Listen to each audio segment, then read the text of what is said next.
Le métier de pâtissier, je l'ai commencé donc dans un magasin de pâtisserie, donc tout à fait traditionnel, dans une petite ville à côté de Vichy en Auvergne. Et ensuite, la vie m'a amené vers ça. Donc finalement, j'ai continué par un stage chez Fauchon, puis une petite période chez Fauchon côté Pierre Hermé, pour ensuite arriver aux côtés de Christophe Felder à l'hôtel de Crillon. Donc à l'époque, je ne savais même pas ce qu'était le Crillon, mais j'ai eu un château à illuminer le soir et j'ai donc commencé à l'hôtel Crillon sans vraiment savoir ce qu'était le Crillon. Donc ce côté palace, donc je me suis épanoui dans un palace et je me suis construit et j'ai affiné mon côté pâtissier de gastronomie dans un palace. Le palace reprend en fait toute la palette du métier de pâtissier. Du petit déjeuner au dîner, en passant par un restaurant étoilé 3 étoiles comme Épicure ou le 114 avec 1 étoile. Nous servons aussi toutes les pâtisseries du salon de thé, des banquets.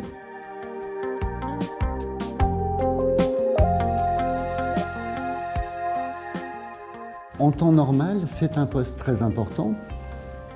Nous finissons les repas, nous sommes aussi vecteurs de petites attentions pour le client qui font que le client se sent comblé par ces petites marques d'attention que nous fournissons au fil de la journée. Donc c'est très important et dans la gestion de l'hôtel et dans la gestion du relationnel de l'hôtel. Donc nous ne comptons pas les ballotins de macarons, les ballotins de chocolat et confiserie que nous offrons, ou pour autre chose aussi, nous pouvons aussi satisfaire toutes les demandes un petit peu hors carte, pour un gâteau anniversaire un petit peu spécial, pour un événement. En fait, nous sommes au service du client, comme tous les services de l'hôtel, mais pour la pâtisserie.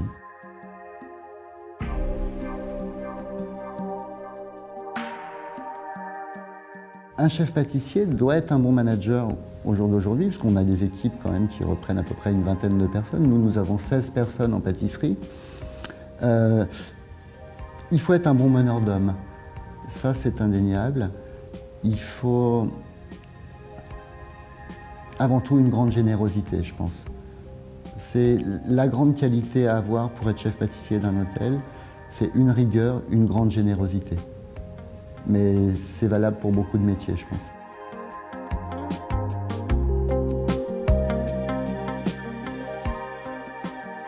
De ne pas compter ses heures, d'être sans arrêt curieux. Soyez curieux, n'hésitez pas à rester un petit peu plus et à donner un coup de main à un de vos supérieurs ou à un autre, ou à aller aussi faire des concours. Le concours est aussi une phase où on prépare, où on essaie, où on s'épanouit. Donc ça apporte aussi beaucoup. Le conseil, c'est soyez travailleurs, soyez généreux et tout ira bien. Il y a beaucoup d'équipes de première division en football.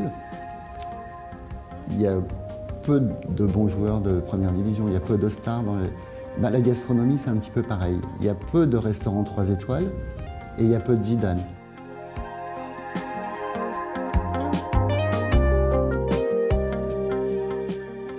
J'ai une phrase que j'aime à répéter qui, je pense, me symbolise bien, c'est « se nourrir du bonheur qu'on donne aux autres ». Et c'est vraiment ça. Je pense que le jour où j'ai entendu cette phrase, c'est ce qui j'ai trouvé qu'elle me correspondait totalement, donc je l'ai gardée. Elle n'est pas de moi, mais je l'ai gardée parce que je trouve et c'est tellement ça. On veut avant tout faire plaisir en étant pâtissier.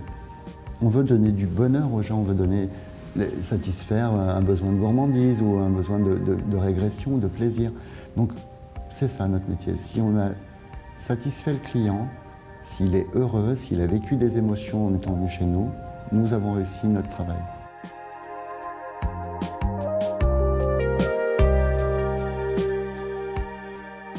Mon inspiration, elle me vient d'une éducation, comme chez beaucoup de gens, de son histoire, de son vécu. Et puis après, dans cette recherche perpétuelle de satisfaire le client ou de le surprendre. Donc là, une de mes dernières créations est donc nous avons revisité le citron givré. Donc c'est un citron givré où on mange tout le citron tout entier. puisqu'il n'a plus de peau, mais il a encore cette forme de citron, et on retrouve encore toutes les saveurs du citron givré d'antan.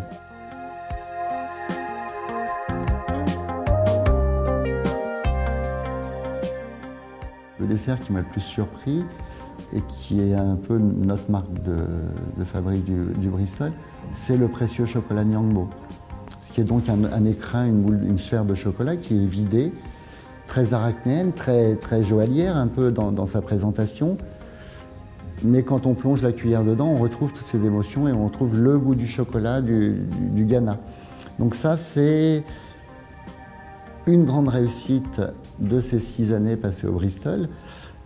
Depuis 5 ans, c'est un dessert phare. 80% de la clientèle qui passe la porte du restaurant Épicure veut déguster le précieux chocolat Nyangbo. Donc c'est une de mes plus belles réussites. Mais au-delà de ça, je dirais que la plus belle réussite, c'était de mon métier, d'en faire une vie et d'être épanoui dans mon métier. Et je ne cesse, puisque en fait, quand on choisit un métier, qu'on est jeune, on ne sait pas vraiment si ça va être le métier qui va nous convenir ou si on ne va pas être obligé de changer, donc on est plein de doutes. Et je dirais qu'avec toutes ces années, je remercie Dieu, si vous voulez, mais d'avoir choisi le métier de pâtissier. C'est un métier qui, oui, quand on enlève le côté managérial d'une équipe, ou de gestion à proprement dit d'une équipe ou d'un établissement comme le nôtre, oui, c'est un métier qui avant tout est fait de plaisir et d'émotion et d'échange et de partage.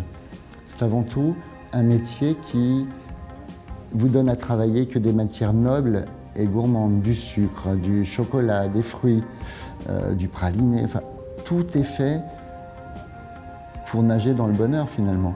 Mais ma plus grande réussite, oui, c'est mon équipe, d'avoir choisi le métier de pâtissier et le Nyangbo.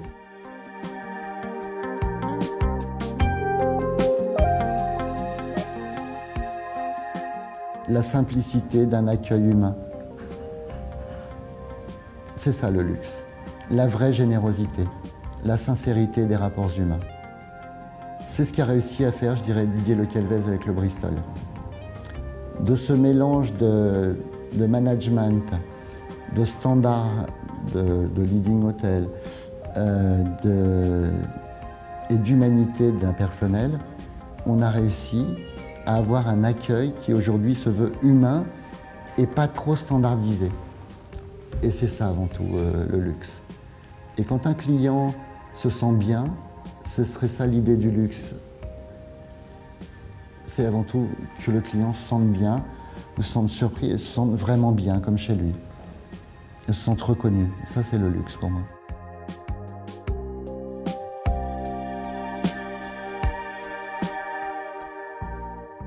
Pour faire un livre, il faut apporter. Un livre doit avoir une âme. C'est pour faire un livre, pour faire un business. Tout le monde, on en a plein la Fnac, vous voyez, des livres comme ça. Ou plein les librairies. Maintenant, avant tout, faire un livre, c'est aussi se livrer. C'est aussi avoir une volonté que ce livre serve. Voilà ce qui me fait aujourd'hui délivrer ses secrets. Et surtout, avant tout, j'ai envie que ce livre soit générateur de moments de vie. Qu'à n'importe quel moment de la journée ou du week-end, où on a envie d'un chocolat chaud, il y a une recette de chocolat chaud. On a envie d'un pain perdu, il y a une recette de pain perdu. Une crème brûlée, on peut la faire. Une mousse chocolat, on peut la faire. Vous voyez, j'ai essayé de regrouper dans cet ouvrage tout un tas de recettes qui font ce que nous sommes aujourd'hui, mais en les rendant accessibles. Ce livre est un livre qui se veut avant tout un livre générateur de moments de vie ou de plaisir. Pourquoi de plaisir? Parce qu'avant tout, quand on va faire une pâtisserie, ce sont des odeurs. Ce sont des odeurs qui s'échappent du four ou de la cuisine. Ensuite, ça donnera lieu à des moments de partage ou des moments de bonheur. Quand je mets une recette de cake au praliné ou de cake, je ne mets pas la recette pour un moule.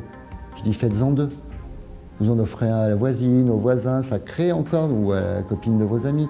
Ça crée encore des moments de vie et d'échange.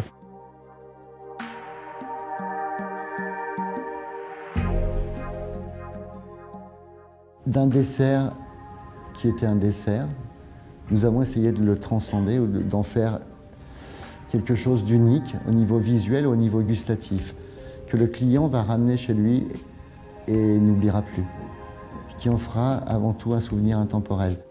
C'est d'avoir rendu des desserts beaux, intemporels, d'avoir amené le dessert au niveau, pas d'œuvre d'art, parce que c'est un peu prétentieux, mais de l'avoir rendu artistique.